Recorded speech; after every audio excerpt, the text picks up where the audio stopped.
Hi, third graders, it's Mrs. Warren. I'm here to teach you the grammar skill of the week. This week, we're going to talk about commas.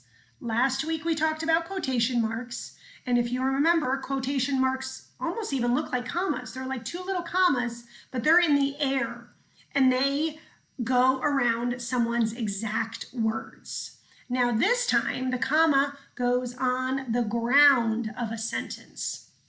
And there are two ways we're going to talk about where commas go this week. Commas go in many, many places. They go in so many places.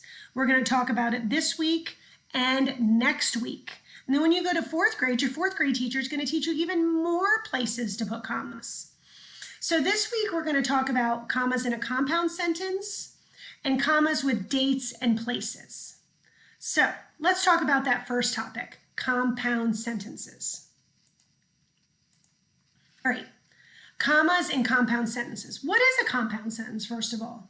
A compound sentence is two full sentences that are connected by a connecting word. And here are our connecting words: and, but, and or. And I like to think of it as an Oreo cookie. That Oreo cookie has chocolate, cream filling, and chocolate. That's exactly what a compound sentence is that is connected by a connecting word. One sentence is the chocolate, the other sentence is the chocolate, and they're connected by that delicious cream filling, that delicious connecting word, and, but, and, or. Let's look at some examples. All right, I love to go to Ocean Isle Beach, but I also love Destin, Florida. If you look at this sentence, you can see this first chocolate cookie, this first sentence, I love to go to Ocean Isle Beach, is a complete sentence. It has a subject and a predicate. Then I look at the second half. This is also a complete sentence. I also love Destin, Florida too. Another complete sentence. So to make this correct, we have it connected by a connecting word. If you're going to have this connecting word, you also need a comma.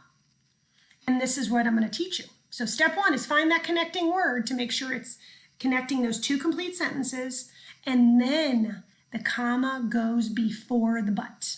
It'll go before the and, before the but, and before the or. And it should look like this.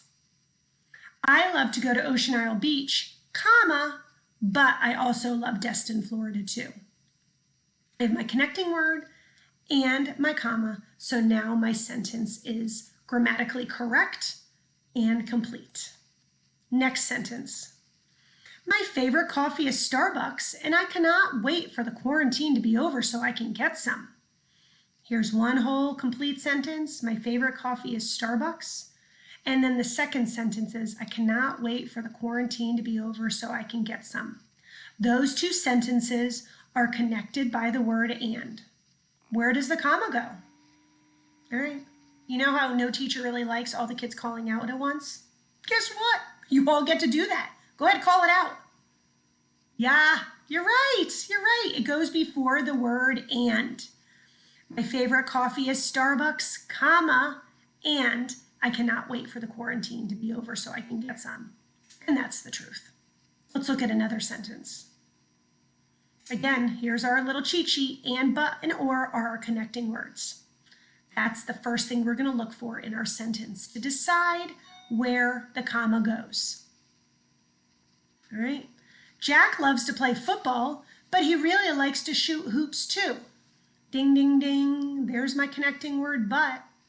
Who knows where the comma goes? Okay, go for it. Yell at me. Yes, I can hear you. It goes in front of the word but. Jack loves to play football, comma, but he really likes to shoot hoops too. All right, one more example before I set you free. My mom enjoys doing puzzles, or she likes reading her books. Where does the comma go? Here's our connecting word, or.